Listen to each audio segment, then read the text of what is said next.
Boing. Holy crap. Hey guys, our lore video this week is on Tali'Zorah from the Mass Effect series. We'll be going over her story during the course of the original Mass Effect Trilogy. If you've seen our video on Garrus, you'll know that since the Mass Effect games were RPGs, there is a bit of leeway on how exactly the events of Tali's life play out. We will attempt to cover the major important differences that could have occurred in her story, but as she is one of only two squad mates, the other being Garrus, that follow Shepard throughout the entire series, there is a lot of information we can't feasibly cover every detail. We'll do the important stuff though. Alright, so, to begin with, Tali first appears in Mass Effect 1. Is one of the three allies that can be recruited early on while on the Citadel, along with Garrus and Rex, and is arguably the most important Citadel recruit in terms of story impact. Tali is a Quarian, and, as one might expect of a Quarian met outside of the flotilla, Tali is encountered whilst on her pilgrimage. In her efforts to find and secure goods or information worthy of being brought back to the flotilla for the benefit of the Quarian people, Tali stumbled across signals of Geth origin. For a look into the history of Quarians and the Geth, see last week's video on Quarians, link here. Both alarmed and curious, as the Geth had, at this point, not been seen outside of their own pocket of space, hidden behind the Perseus Veil in centuries, Tali tracked the signal to an unnamed ice planet, where she found, unsurprisingly, Geth mobile platforms. Eventually she isolated one and extracted its memory core, finding therein references linking the rogue Spectre Saren to the destruction of Eden Prime, a human colony, and giving the player the first clue towards the existence of the Reapers, the overarching bad guys for the trilogy. She was ambushed, however, by the troops working for Saren, and she and the other Quarians with her were forced to flee. They attempted to land on Ilum, the nearest inhabited planet within Citadel space, and present their evidence of Saren's grave crimes to the authorities. But while Quarians are generally mistreated everywhere, they were especially disliked on Ilum, and were intentionally delayed for several hours in an attempt by Ilum's natives to discourage the Quarians from landing. This gave Saren's forces enough time to both land and plan an ambush for Tali and her fellows before they landed, with the end result being that most of the Quarian crew were slain, and Tali and the sole other survivor were forced to stow away on a ship headed for the Citadel itself. While en route, Tali decided that the information should, at this point, be given directly to the Citadel Council. The two were caught before landing, but the ship's captain was kind enough to simply have the Quarians arrested and turned over to C-Sec upon arrival at the Citadel, rather than executing the two stowaways or doing something similarly unpleasant. Upon arrival on the Citadel, Tali, only remaining friend and fellow Quarian in tow, tried to convince C-Sec operatives that they had important information that the Council should see, but were met with the same level of skepticism that would be granted any teenager or young adult in today's society, were they to go to their local police station and inform the officers there that they knew of an imminent threat to the world and they needed to speak to the president about it immediately. They were ultimately let go, sans charges, and after discovering the Citadel Council had a 7-month waiting list for meetings, were once again attacked by mercs working for Saren. When the dust cleared, Tali's last crewmate had died, and she hobbled, wounded, to a free medical clinic in one of the Citadel's less fortunate districts. There, she spilled the whole story to the resident doctor while she was put back together, and was offered a deal by a local information broker who overheard the exchange. Tali would give the Shadow Broker, who was largely considered the most influential and untouchable information broker in the galaxy, her information on Saren in return for safety from Saren and his forces. A deal that, at this point, after all the running, the hiding, and the death, young Tali was only too willing to accept. She was directed to lie low at a local bar until contacted, and this is how she runs into Shepard.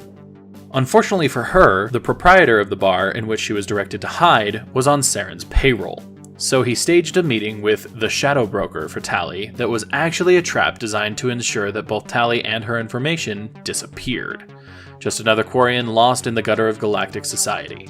Fortunately for her, Shepard, who had gotten wind of someone carrying exactly the kind of dirt on Saren that Shepard was looking for, arrived in time to help fight off the ambush. Did you bring it? Where's the Shadow Broker? Where's Fist? They'll be here. Where's the evidence? No way. The deal's off.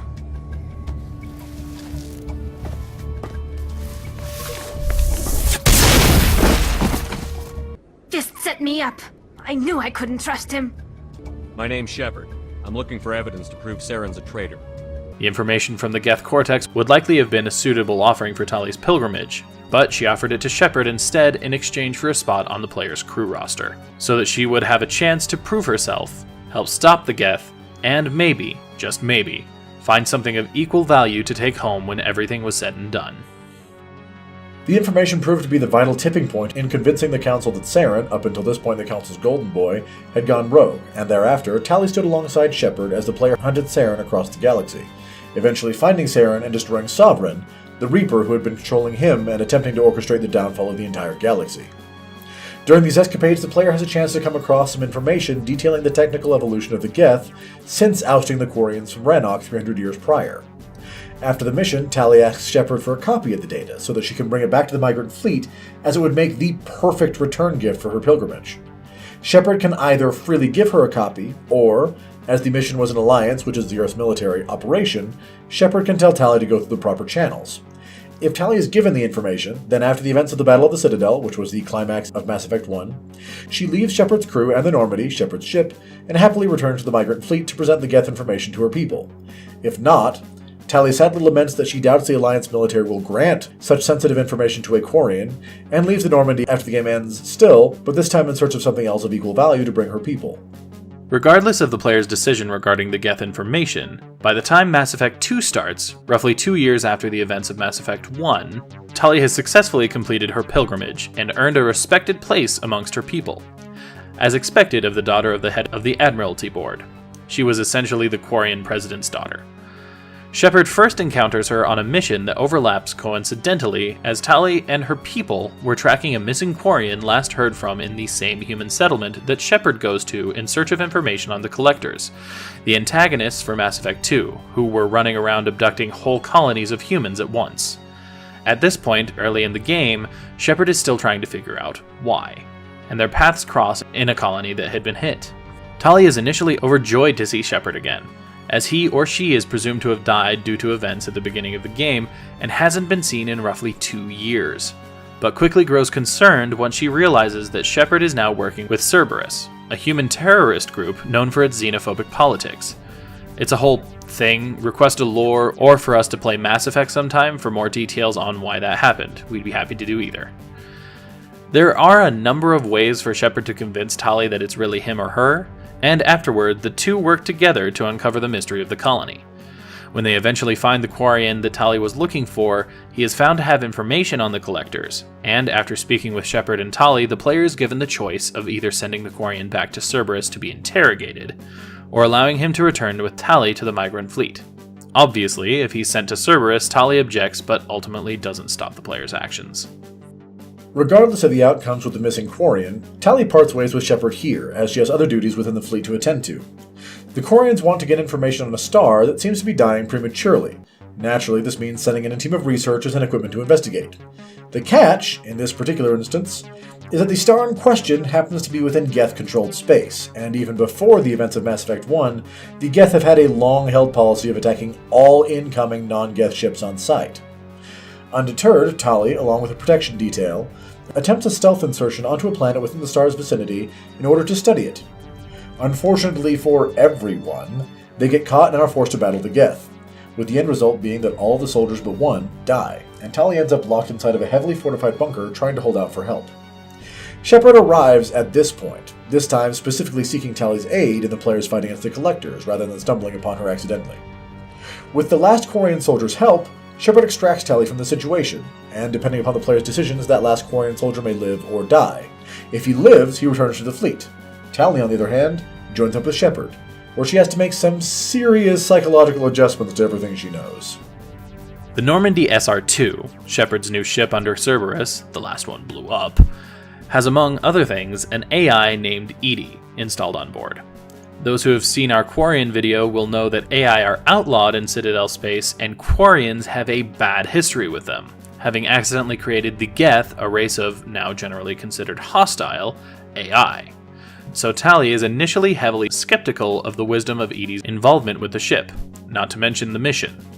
Though the two do eventually develop a working friendship, a greater test of Tali's merits comes in the form of Legion, one of the possible squadmates in Mass Effect 2, and a Geth combat platform. Anyone familiar with Quarian and Geth history can take an easy guess as to why there could be tension in this relationship. but it comes to a head after the player completes the loyalty missions for both Tali and Legion. The player walks in on the two about to come to blows because Legion has scanned Tali's Omni tool, which contained both sensitive information about the flotilla as well as sensitive information about the Geth, all of which Legion intends to send back to his people. Tali asserts that Legion's doing so would wildly endanger the Quarians, and Legion argues that he is only arming the Geth with information regarding impending plans for a Quarian attack. Shepard can side with Tali, Legion, or broker peace between the two, and it should be noted that in order for Shepard to save both the Quarians and the Geth in Mass Effect 3, the player has to successfully broker peace here, and ensure that both Legion and Tali survive the game. Again, literally everyone including Shepard can die at the end of Mass Effect 2. The aforementioned loyalty mission is particularly important to Tali's story as it affects her standing in Mass Effect 3. During the events of Mass Effect 2, Tali receives word from the Quarian flotilla informing her that she's been charged with treason and is to return to the fleet to face charges. Upon arrival, it is discovered that Tali's father was killed by Geth while on a science vessel within the fleet, which was currently under quarantine but not destroyed, because reasons. And that investigation had led the Quarian admirals to believe that Tali sent fully functional Geth home to the fleet, endangering everyone. Tali is of course shocked and appalled by this news, not just because of her father's death, but also because, while she had in fact sent Geth parts home, specifically at her father's request, she had also been exceptionally careful to ensure that each individual component was deactivated and rendered inert before shipping, and as the foremost expert on the Geth in the Quarian fleet, Tali knew what she was doing. As the trial and investigation go on, Shepard and Tali discover that her father had intentionally assembled and activated the Geth units he'd been sent in an effort to gain a better understanding of how to deal with working Geth. While this information would easily exonerate Tali of the crimes for which she'd been accused, Tali vehemently tells Shepard this information is not to be revealed, as her father's choices and their disastrous results not only go against age-old Quarian laws, but would have him held up as a monster, a pariah, and a cautionary tale to Quarian children for generations to come, which was an outcome which Tali was unwilling to accept. Along with this information comes the revelation that Tali is the unfortunate scapegoat for a larger political debate amidst the Quarian Admiralty Board, and that the results of her trial are really just a way for the admirals to decide the fate of the flotilla, Tali's personal well-being be damned. Ultimately, Tali's fate ends up in Shepard's hands, and things can go one of three ways.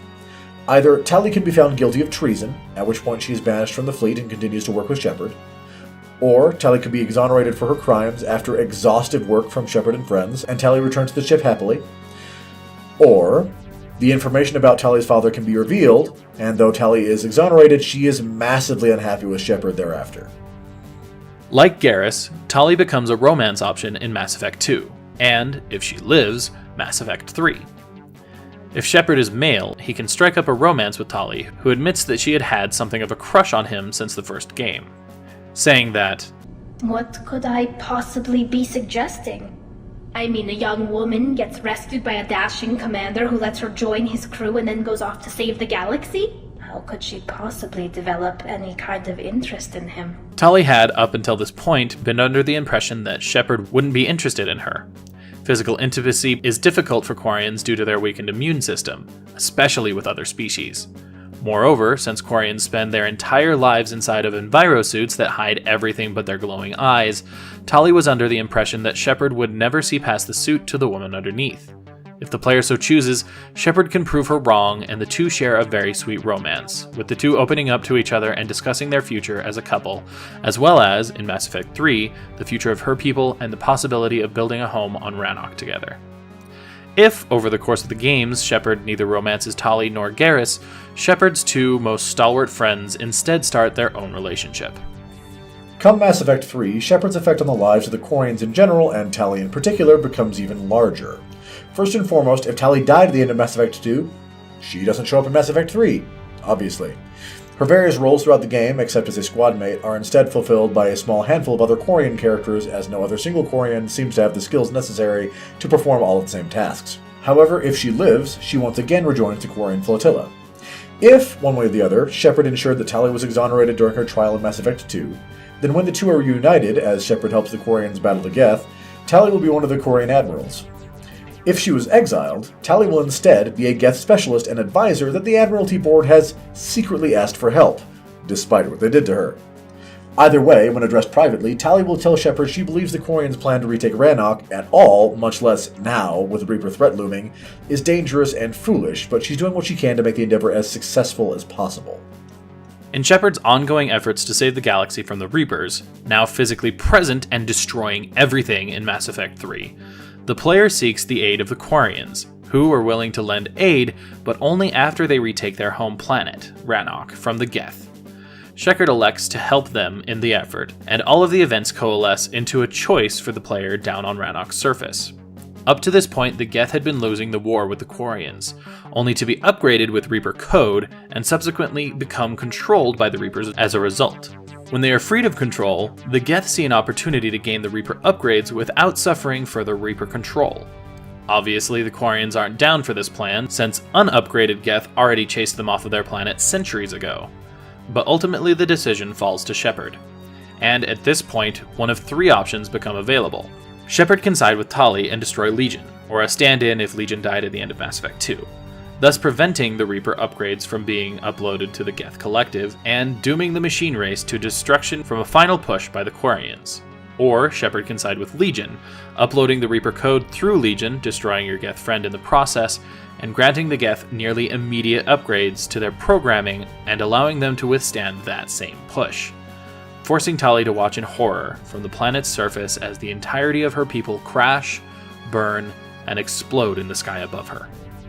If this option is taken, Tali will then remove her envirosuit mask in order to take a first and last unobstructed view of her homeland through her own eyes, before hurling herself off a nearby cliff and committing suicide, despite Shepard's best efforts to stop her.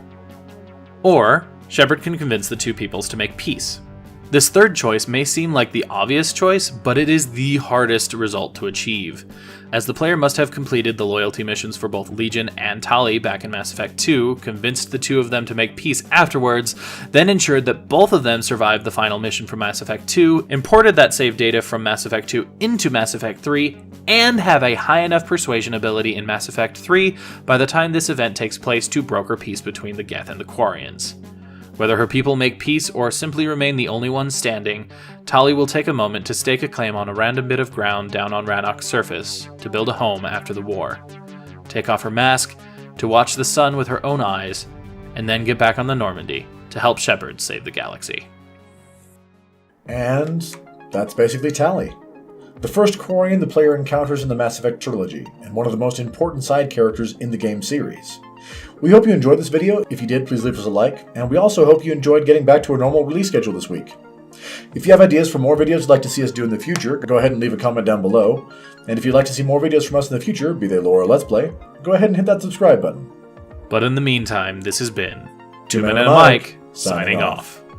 Hey guys, you can click the link in the left for our last lore video. You can click the link on the right for our last Let's Play. And right here in the middle, that orb, you can hit that to subscribe. Also, ring the bell if you want to be notified when we post a new video. This is Two Men and a Mic. Thanks for watching.